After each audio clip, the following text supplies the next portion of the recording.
Hello, Taiwo. Good afternoon. Kemi, good afternoon.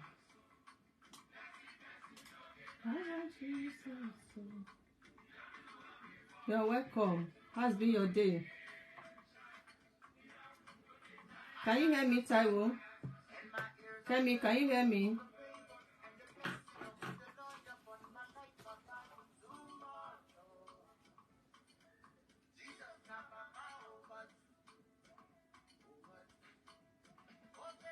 Okay, great. I'm just waiting for that feedback. Thank you, Taiwo. So we'll just start so that we'll not keep you waiting. Others will join us. Those that you think should be here and are not yet here, you can tag them, and others too will keep joining us as we go. As I see others, I will acknowledge them. Thank you, Taiwo. Thank you, Kemi, for your consistency. I really appreciate you too for that. You've been so great and wonderful in this class. Thank you. Today, it's been 2 weeks now. We started a series on marital delay, causes, advantages, and disadvantages. 2 previous Saturdays, we've had discussion on the causes or likely causes. Today, by the grace of God, we're going to be wrapping it up, just discussing the advantages and the disadvantages. And what I mean by advantages and disadvantages is we are just talking of the benefit and what are the downsides if you are still waiting. And remember that I tried to distinguish between 2 types of delay: intentionally delayed and the one that you are ready. You are only not married yet because you are still waiting. You are in the waiting room. The spouse to be or your partner is yet to appear. And I also said it that my focus is actually on those ones that are in the waiting room. They want the marriage, and they left to them maybe like 2-3 years ago, a year ago, it will have happened, but it's not yet happening. And while those ones are waiting, how do they manage the waiting period? That is actually the objectives of this discussion. You are welcome, Redo. Thank you for joining us. So those ones in the waiting room are actually my concern. How do they manage this time? How do they take advantage of this time? And I'll direct their minds to, first of all, what are the disadvantages? And when I say disadvantages, not is because of want of other words. That's why I try to use other words like, the downside. What are the challenges of that time? Other than that, you cannot be disadvantaged because you are yet, to get married. So that I'm not using the word disadvantage in the negative form, So I will first of all talk about the disadvantages, which is the downside. It's number one thing I will mention is pressure from family and friends. And if you are there, if you're among those people in the waiting room, you can relate with that. You can appreciate that, especially from parents. Mothers are more guilty. Every now and then, what are you doing about this thing? And they will start telling you, blaming you for it. There's something you are not doing right. There's something you are not doing correctly, or not doing rightly, or not doing enough. Those pressures are there. But the fact is that nobody can put you under pressure except you give them permission. I'm sure you must have heard a quote that says that no one can make you feel inferior without your consent. So also, no one can put you under pressure except you give them permission. First and foremost, know that it's out of their concern for you they keep talking about it.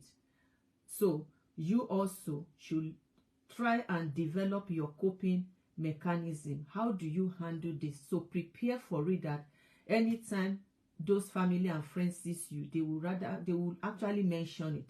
Even if they don't mention it, you at some point might feel that maybe they are not concerned. So they are talking to you, the seemingly pressure, it's because of concern that they have that this thing should have happened. Why is it not happening? So your best approach first and foremost is not to get offended, not to get angry, because by the time you are angry and bitter, you are actually adding insult upon injury. That will make you get thinking, you know, make you sad, make you feel a melancholy, can even lead to depression. You know, that's making you to sending you to, you know, to the corner to go and be crying or be asking God when, you know, if this thing has happened, nobody will be putting pressure on. No, but when you develop your coping mechanism on how to go about it, it will not be getting onto you, so that you don't get depressed about it. And one major thing, one major way to deal with it is to be ready for, get an answer ready for them. Look for what to give them, you know. Look for how, oh, see, thank you for joining us. So look for an answer to give them that will more or less keep them quiet, or when they see you, they know that's the answer you give them till they don't bother you. What's like, you know, what's like, if you know the market, I'm just giving you an example. If you know the market where they are selling husband or where they are selling wife, show me so that I can go and buy my own there. Or my time's in God's hand. My calendar is different from other people's calendar. You might marry at 23 and God designed me, I'm going to marry at 30. I mean at 30. It's not how fast, it is how well. So chill and leave me alone. And God's like, God that provide husband and provide wife, he's not on leave, he's not going on sabbatical, and he's still in the business of doing it. Oh, why bothering me? When you have that kind of confident answer for them, they don't see you smallly more sorrowful. When they see you, they're going to bring another topic. The only thing they can do is to keep waiting with you and keep trusting God with you. So that's how to handle that. Insecurity is also one of the disadvantages that one can face. One of the things that you can face when you are in that waiting room. Not even only husband. Most people, when you're on waiting, maybe childbearing, job, there's always pressure everywhere. And at the time, the feeling of insecurity also can follow.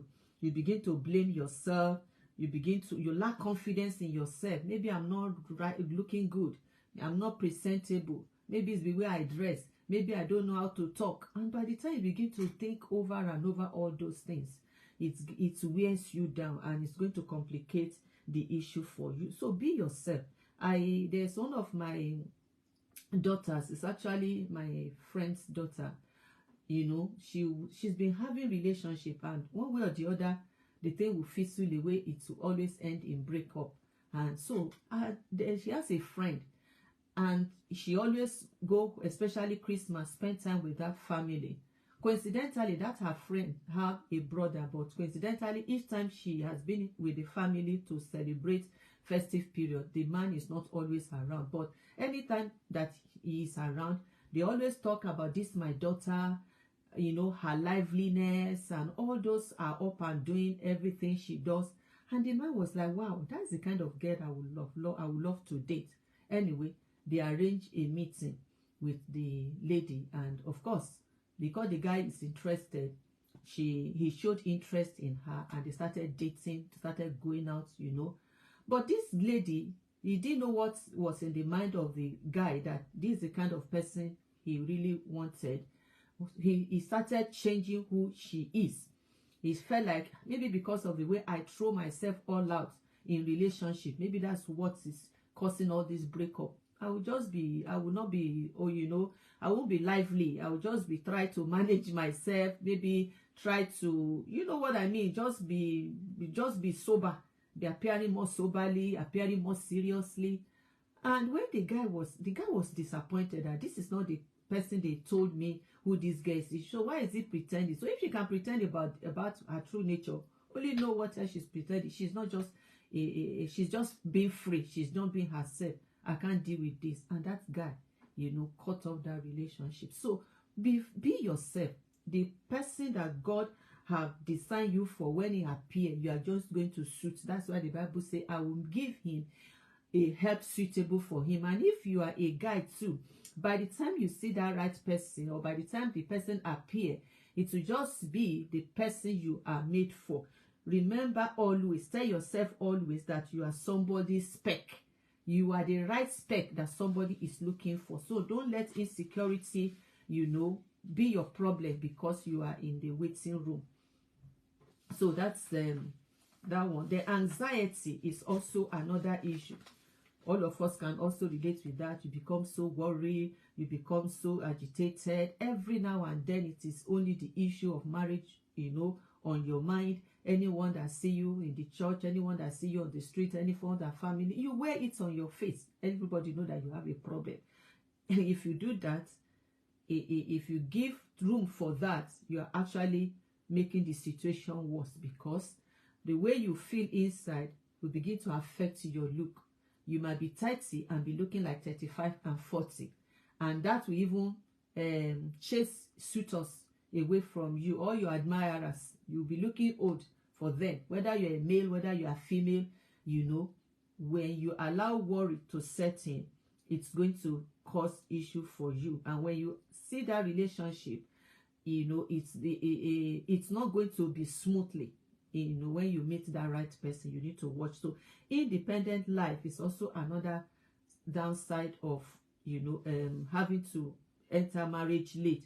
You get so used to yourself. Nobody is telling you sit down there. When you are going, you don't need to take permission. You don't even need to tell anybody your whereabouts. You eat when you want to eat. You shower when you want to shower. You go when you want to go out. You are just on your own.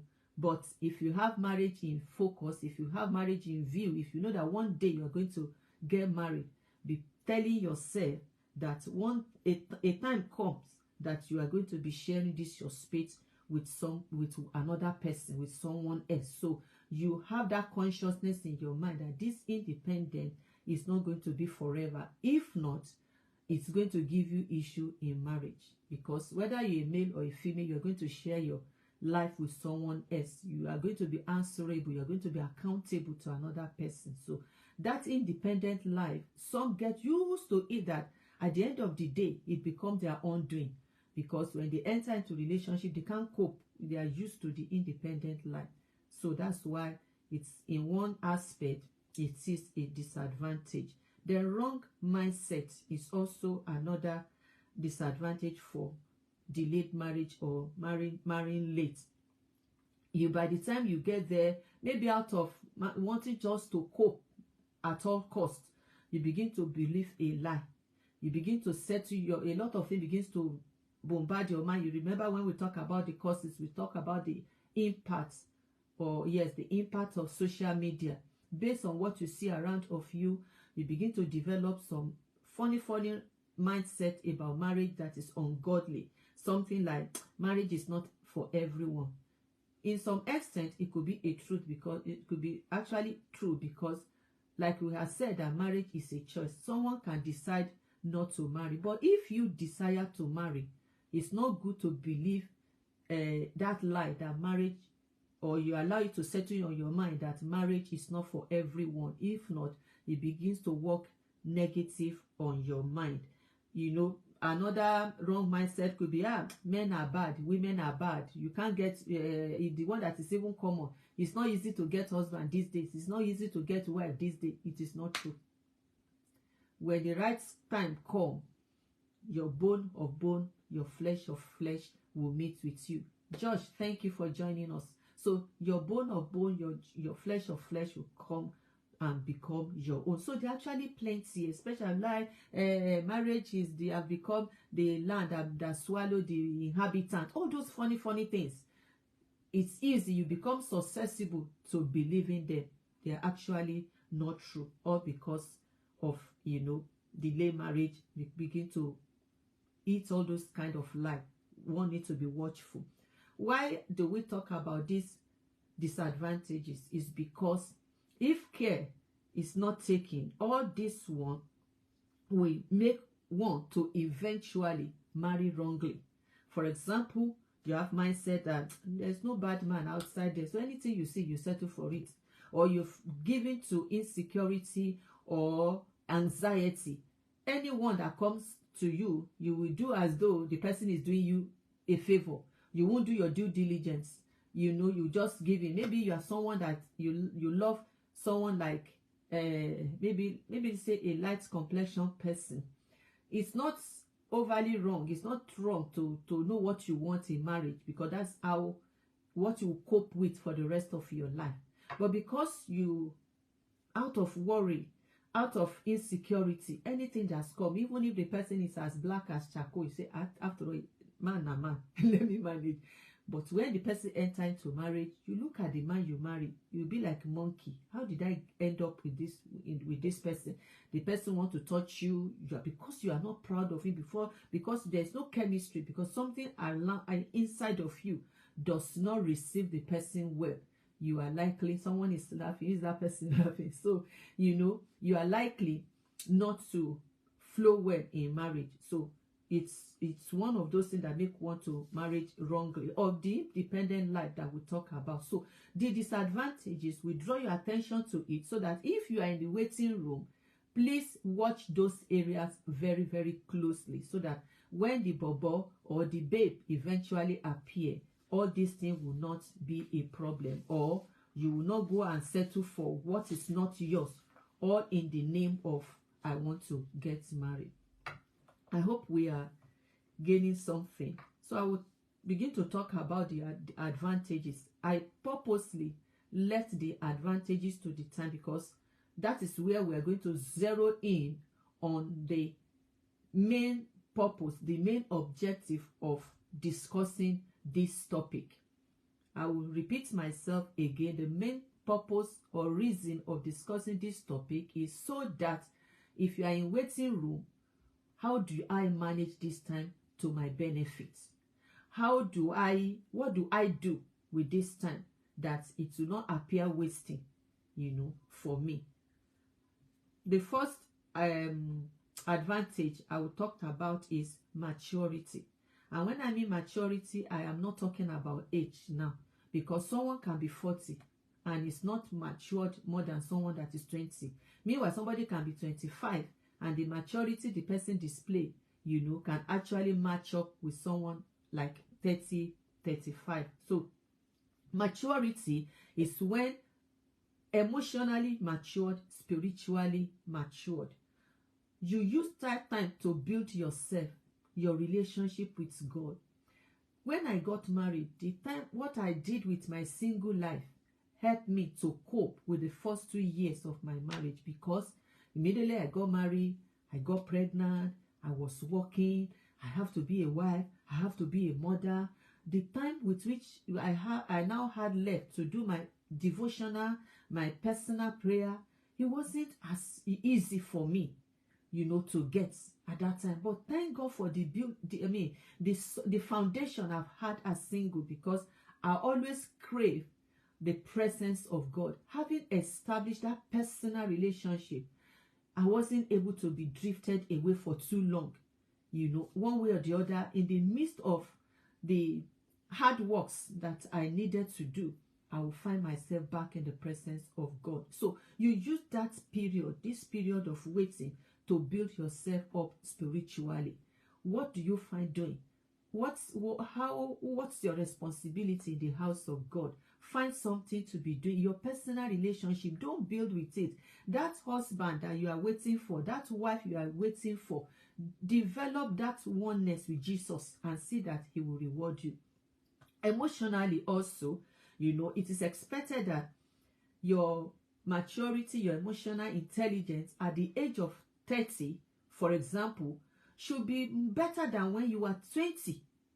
So as at this age, you've been exposed better, you've seen relationship of people around you, you have learned some things from them. The one you will see and say, hey, is this how to handle this? Okay.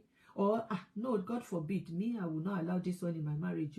Or this one, I won't allow a man to treat me this way. Oh, is this best way to handle? All those things are coming to build you up. So it's a disadvantage for you. And when you enter into marriage, it shows that you are going to handle marriage better than someone that enter at the age of maybe early 20s or something like that. But that depends on what you do at this waiting period. Self-development is also under maturity. This self-development is what things we have talked about before, especially as we ran through the causes of marital delays. You remember we said it, that why we went through those things is, if you have found wanting in any of those areas, you begin to make amends. You work on yourself. That's the self-development. I used to be angry at any slightest provocation at the age of 20. At the age of 30, it's not going to be so. You know what to react to. You should be able, as at this stage, to choose your battle. And that is what delay marriage, will benefit at the advantage it will give to someone. Career development. There are some that intentionally even delayed marriage because of career development. You remember at the beginning we said that there are some persons that intentionally delayed marriage, while there are some that they want it but it's just that it's not happening. So career development is what you can use the time of waiting to pursue. Even if you are finished studying, I have my first degree, I have my second degree, I even have my PhD, it does not matter. There's always something to learn. Someone said that when you stop to learn, you start to die. So we learn every day. And career development is not limited to schooling or studying. No, you can learn a trade, you can learn an art. There are 1001 things there you can do, as career development. What of your potentials? What ability? What are your natural abilities? What are your passion? What are your dreams? What are your vision? You don't need to wait till you enter marriage before you begin to push to do that. Some, they have a ministry at hand. Whether it be teaching, whether it be music, whether it be what are you doing? To what extent are you able? Because it's easier for you now to discover and well establish yourself in that before marriage comes. So because there's a way marriage can get one overwhelmed, because it comes with responsibility. Whether you are a lady, whether you are a guy, marriage comes with responsibility. And if you don't prepare your mind for that, there's tendency that you'll be overwhelmed. But when you take advantage of now that you have free time and you already established something, it's just for you to take it further from there. Even if it slows you down a bit, it will not take it away from you, because you've already established yourself in that which you are doing. So take advantage of this. Look at one other area. Instead of every day thinking of a husband, thinking about wife, look at those things, because they are going to occupy your mind. Jesus said, occupy till I come. So till that babe comes and till that bobo come, occupy yourself with those potentials that God have given to you. Self-discovery, self-awareness. We've said that one couple of times in this group, how important it is. So here also, it's an advantage, because by now you should have known yourself, you should have discovered yourself. What are your strengths? What are your weaknesses? What are your values? What are your boundary lines? Because as at this time, you know what you can tolerate, you know what you cannot tolerate, you know what is a big deal to you, you know what's a big deal breaker to you. So when someone now come and begin to exhibit those traits, you know that I can't cope with it. It's easy to tell, come and be good. You have come to wrong address. Welcome, Daniel. That's good of you. We'll see you again. Welcome. So because you already know yourself, you know what you want. When someone come and exhibit something totally different and contradict that which you want, you can tell the person, sorry, this is not what I want, and this is not what I'm going. But at early stage, it might not be easy at that time to really know what you want, which is one of the things that it constitutes, issue in marriage. By the time, everybody started showing off who they are. The Bible says husband and wife, they are naked. Marriage is one thing that shows your nakedness. When the two parties in marriage begin to show the true color, crisis will come. But you marrying at a later age, you will have been able to know exactly what you want, and this will help you to choose rightly, in quotes, because it's not everybody that will take advantage of this time. That's where we are saying that it's an advantage. It's not something that you should be crying about. You should allow to make your heart sorrowful. No, this time is delayed. It can work. You can make it to work for your advantage. So if you see here to know what is self-awareness, self-discovery, you can go to any of our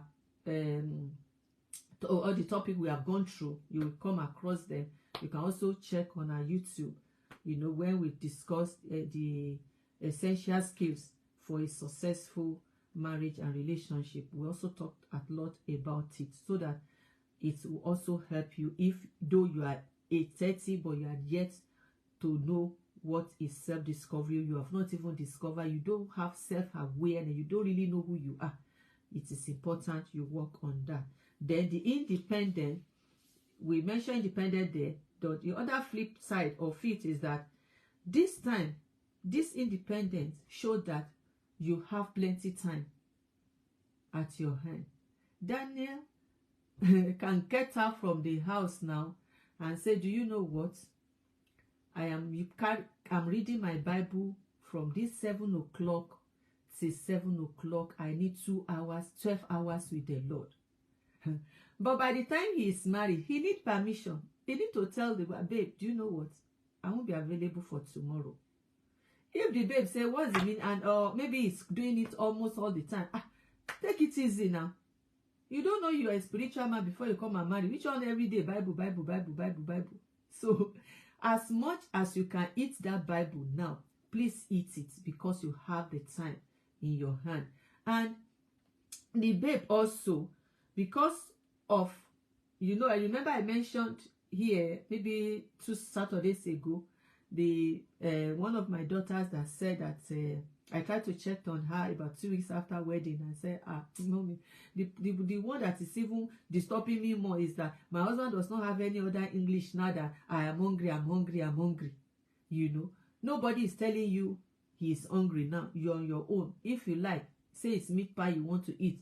If you like, say it's Indomie. If you like, the hunger self can be dealing with you there, and you are managing. You refuse to get up from bed. You are not answerable to anybody. Take advantage of this time and do something better, knowing that this time, this independence is not going to last forever. It is this time that you have it before marriage comes. So what you do with this time is very important.